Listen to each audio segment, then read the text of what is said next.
West Hollywood looks at public safety issues. Are you ready? April is Earthquake Preparedness Month. WeHoTV News is next. Welcome to WeHoTV News. I'm Larry Carroll. Public safety is always a top priority in West Hollywood. At a recent City Council meeting, the new City Council received a public safety update from the city's public safety team. Director of Public Safety Kristen Cook provided background information on the public safety report. West Hollywood continues to be a very safe city. Sheriff's deputies remain focused on neighborhood livability and preventing crime, and they dedicate their resources to traffic enforcement, crosswalk safety, and working with businesses to mitigate alcohol-related incidents and assaults. A recently approved increase in block-by-block security ambassadors along Santa Monica Boulevard has had a much-needed positive effect. They do receive over 20,000 calls for service a year. Los Angeles County Sheriff's Department Captain Gary Honings provided information on data provided in the report. To forge a strong partnership in community-based policing and public safety. Along with our enforcement efforts, we continue with our strategy of high visibility patrol and footbeats as part of our policing strategy to mitigate problems where we have seen those slight increases. The area of our crime incidents, the last 6 months of 2014 showed a drop of 50% in rape incidents, a drop of 28% in burglaries, a drop of 8% in petty theft, and a drop of 8% in grand theft auto. Code Compliance Manager Jeff Aubel spoke out about the city's code enforcement. We focus on, like I said, our neighborhood livability issues, our noise, animal issues, business licenses for the commercial areas, and parkway issues. Our noise is our biggest concern. It's the biggest concern of our constituents. We actually respond to the most noise complaints. We have construction, early construction hours. We have noises from businesses. We have dog noises, leaf blower noises. Los Angeles County Fire Battalion Chief Patrick Garrett discussed the various fire incidents in the city. We had approximately 3,000 or so calls in the last 6 months. 73% of those were medically related. 61 were fires, of which there was about $1.5 million of property loss and $1.2 million of content loss. In your report, we've highlighted 3 of the larger scale incidents. They were second alarm or greater fires. For more information about the update, you can contact the West Hollywood Public Safety Office at 323-848-6414. April is Earthquake Preparedness Month. Being prepared for emergencies is crucial at home, at school, at work, and in the community.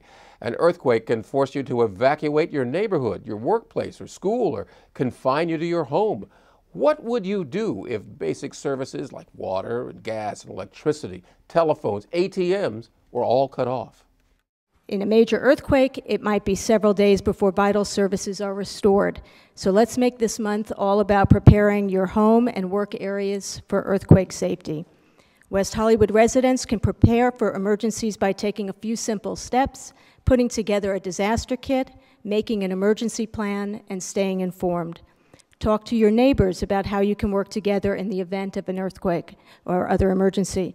Call or visit the Public Safety Department at City Hall or go online for more information at weho.org. My continuing concerns for the community is in the event of a major earthquake, what would happen to a city like West Hollywood, which is highly dense?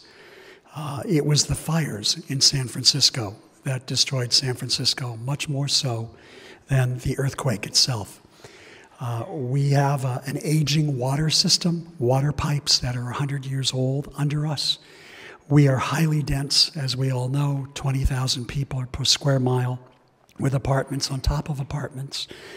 And if a fire was to break out subsequent to a major quake and one of those large water mains that serves the city of West Hollywood was ruptured, we would have a serious conflagration that we might not be able to extinguish. Now, what we do know about earthquakes is that they're not as catastrophic geographically, so which gives us the ability to bring in resources from other areas throughout the county. We staff 171 fire stations, so if the earthquake occurs in our city, there will be a time lag to get those resources here, but I will have the the luxury of being able to bring in resources from elsewhere. Local officials and relief workers will be on the scene after a disaster, but they can't reach everybody right away. Therefore, the best way to make you and your family safer is to be prepared before disaster strikes. For more information about earthquake preparedness and how to prepare, plan, and stay informed, visit WeHo.org or contact West Hollywood Emergency Management Coordinator Shirley Berry. Shirley can be reached at 323-848-6580. City of West Hollywood has co-sponsored Out With It, the LGBT initiative against domestic violence and sexual assault. Out With It is a national campaign that creates awareness of domestic and sexual violence in the LGBT community by encouraging victims to speak out and seek assistance. In West Hollywood, we also have 25 incidents of same-sex relationships, it looks like. So we need to make sure that our domestic violence resources are being inclusive and that we're making sure that those resources are provided to the Sheriff's Department in terms of response. You can find the Out With It Facebook page at Facebook/OutWithItLGBT.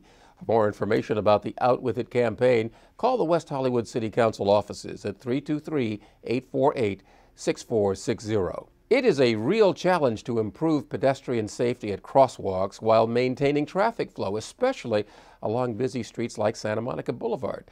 The city is considering installing new traffic and pedestrian signals at several uncontrolled crosswalks on Santa Monica between San Vicente and La Cienega and set out to hear your ideas. The city hosted 2 crosswalk safety improvement pop-ups recently to gather community feedback and answer questions about street crossings in the area. We're going to keep you informed on the progress of this very important project. But for more information about the City of West Hollywood's pedestrian safety efforts, you can visit weho.org/pedestrian safety or call 323-848-6346. Those pop-ups are just one part of a 3-part pedestrian safety plan that includes engineering, education, and enforcement. Pedestrian safety education is a serious matter, but it can be fun too. The City of West Hollywood is continuing its pedestrian safety plan with a series of new sidewalk art illustrations. Now, these 3-dimensional artworks are incredible. They feature vibrant characters from the city's Alice in WeHo Land crosswalk safety video, which is aimed at encouraging drivers and pedestrians to act safely. Now, the artwork urges walkers to pay more attention to the crosswalks and devote less time to, shall we say, digital distractions. Or when viewed at a specific angle, the images appear in 3D. It's incredible. Pedestrians are encouraged to jump in and become part of the art for photos and selfies. The art includes QR codes which link to the safety video, and there are also hashtags for photo posting. The City of West Hollywood is a finalist, by the way, now in the Government Social Media Awards Government Social Media Campaign, the category for our pedestrian safety campaign. The winner is going to be announced this month, and our Alice in WeHo Land YouTube video is now just shy of 700,000 views. Well, for more information about pedestrian safety, including safety tips for walkers, visit weho.org/pedestrian safety or contact West Hollywood Public Information Officer Joshua Scher. Joshua can be reached at 323-848-6431. At a recent council meeting, Councilmember Duran presented a plaque honoring former Historic Preservation Commissioner Danny Castro. Mark Yeber received the plaque on his behalf. Danny Castro was a long-time member of the Historic Preservation Commission.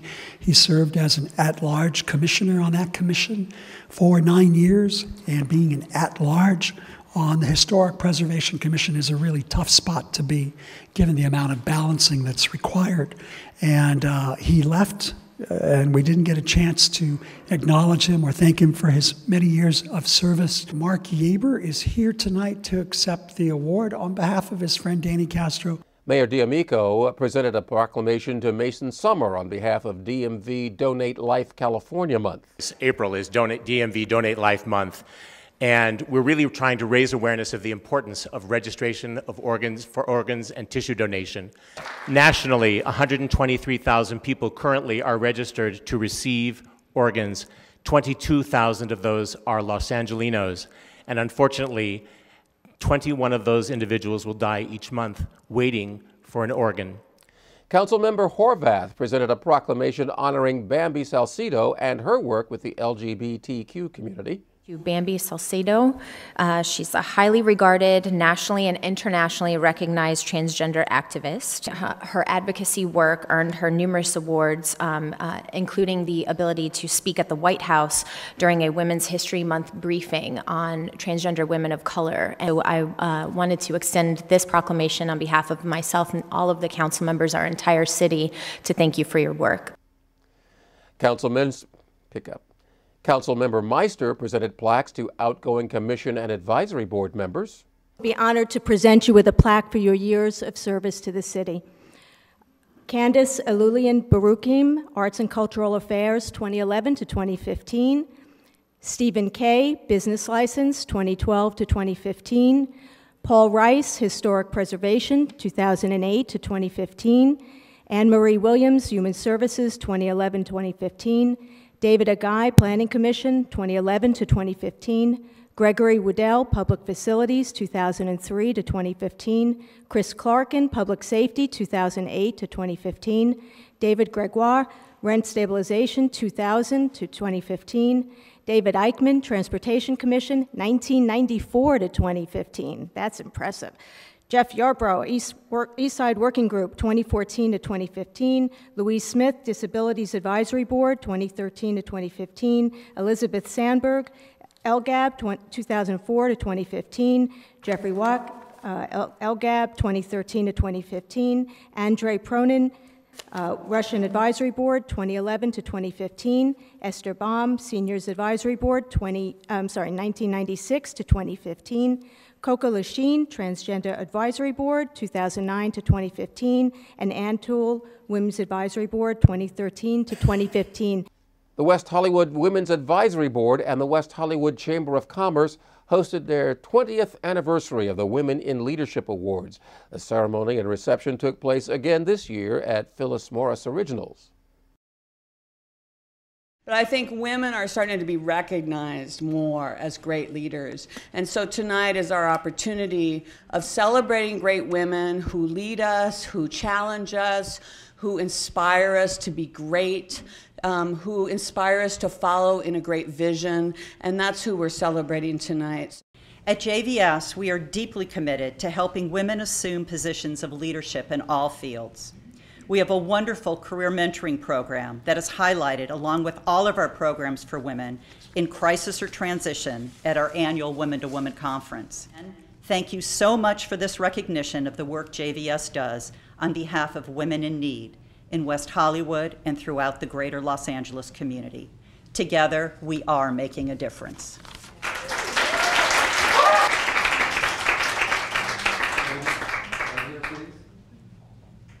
Losing a child is the most devastating thing that a parent can go through. You either have two choices. You can either crawl in a cave and be depressed, or decide to make a difference and take the positive road. And this is what I've decided to do. I started the Ovarian Cancer Circle, inspired by Robin Babini, to honor the memory of my daughter Robin, who was diagnosed at 17 with ovarian cancer. So it's my mission in the organization to do two things, to educate and to raise funding. You saw this is Robin, and I take her everywhere I go. She's part of my life, and she's the world. So thank you very much, and I'm honored to receive the award. After working for my family business for a couple of years, I started Lulu in Georgia, an online home decor shop for the modern urban woman. I wanted to make design accessible and affordable for my peers. Despite there being very few female entrepreneurs in the tech industry, I thought I would be successful because I was a woman. I felt I had an innate ability to recognize what our customers want. Organizations like the West Hollywood Women's Advisory Board are so important because women will only advance by helping and investing in each other. When we think about women in leadership, I think we tend to think a lot about sort of official positions of leadership. And those are so incredibly important because they say something about our society. There's such decision-making power in an elected office. But I do want to make sure that we all think not just about official leadership positions, but about the leadership roles that we can play in our everyday lives. So I move in, and the landlady raises the rent from $90 to $92.50. So I knew I was in the right place. We have a total of almost 400 units, which will be available for another 50 years from when they're built. So many, many residents over the years in West Hollywood will get to live in those apartments. And I could go on forever, but I think that's enough. So thank you again very much. A Legacy Award was included for this, the 20th anniversary of the Women in Leadership Awards. Someone who has impacted this city to the degree that we would not be here tonight without her. I am delighted that we have so many active women in this community. I just am really humbled, and I just can't thank you all enough, and thank you all, and just encourage you all to continue being leaders. Women's voices matter, guys' voices matters too, but it's really important, and I think we are coming certainly into our own here in West Hollywood, so thank you all very much. The proceeds raised from this year's Women in Leadership Awards event will benefit the West Hollywood Youth Scholarship Fund. Applications, program information, and guidelines for the West Hollywood Youth Scholarship are available online at WeHo.org/Youth Scholarship. Completed applications are due by Thursday, April 30th. For more information about the Youth Scholarship Program, log on to WeHo.org/Youth Scholarship or contact Corey Roskin. Corey's number is 323-848-6403, or you can email Corey at croskin@weho.org. Trees make our cities greener, cleaner, and healthier. So plant a tree. We're going to tell you how when WeHoTV News returns. Don't go away. So if an emergency happens, are you prepared? Do you know who to call?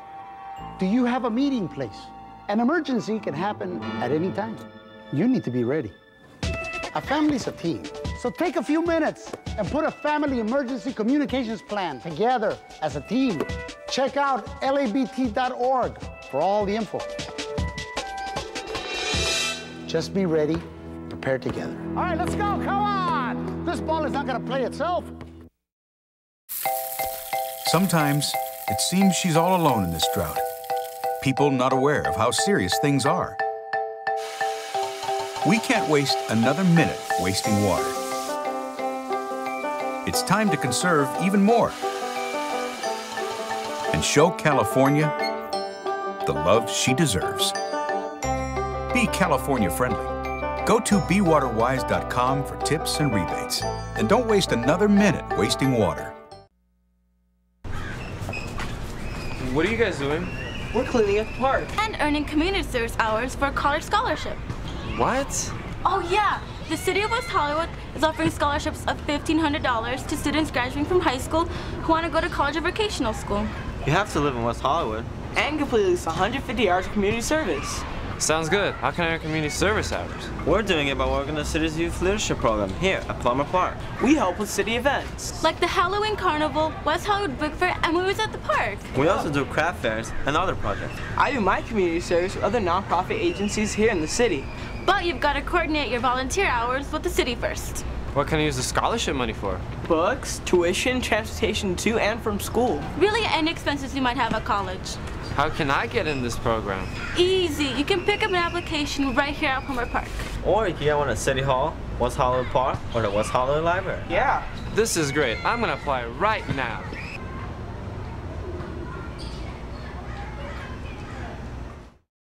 Welcome back to WeHoTV News. I'm Larry Carroll. The City of West Hollywood is launching a new forward-thinking employee bike share program.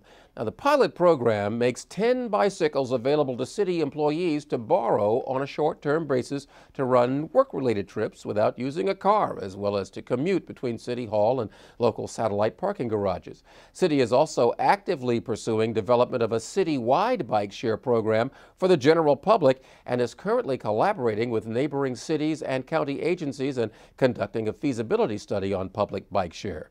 For more information, please call the City of West Hollywood's Long Range and Mobility Planning Division. That's at 323-848-6827. Trees, they make our city greener, cleaner, and healthier. Come and join us on Saturday, April 18th in recognition of National Arbor Day. That's the city of West Hollywood, and it's going to plant one honey mesquite tree in Havenhurst Park. One of my favorite days. This year, Arbor Day is being celebrated on April 18th. It was founded in 1872 when J. Sterling Morton proposed to the Nebraska Board of Agriculture that a special day be set aside for the planting of trees. For more information about the National Arbor Day Community Tree Planting event, you can visit WeHo.org or contact West Hollywood Senior Administrative Analyst Helen Collins. Helen can be reached at 323-848-6895. The ever-popular West Hollywood Kids Fair is coming up soon, and as always, it promises to be a wonderful day of fun and education for children, both young and old. Among the many activities and attractions will be an entertainment stage, arts and crafts, health service agencies will be there, and of course, our ever-popular folks from the local sheriffs and fire departments will also be there. People don't realize that there's as many kids in West Hollywood as there are, and so we wanted to do something for kids and their families, to tell them about what's going on at schools, local organizations, to teach them about public safety, the environment, to celebrate Earth Day. The 20th annual West Hollywood Kids Fair is on Saturday, April 25th from 10 a.m. to 2 p.m. at West Hollywood Park, and admission is free if that's your favorite price. For more information, you can visit WeHo.org or call the West Hollywood Social Services Department at 323-848-6510.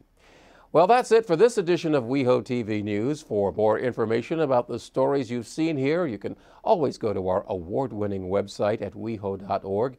And for the latest about what's happening on WeHoTV, you can follow us on Facebook and Twitter. I'm Larry Carroll. Thanks for watching. Thank you.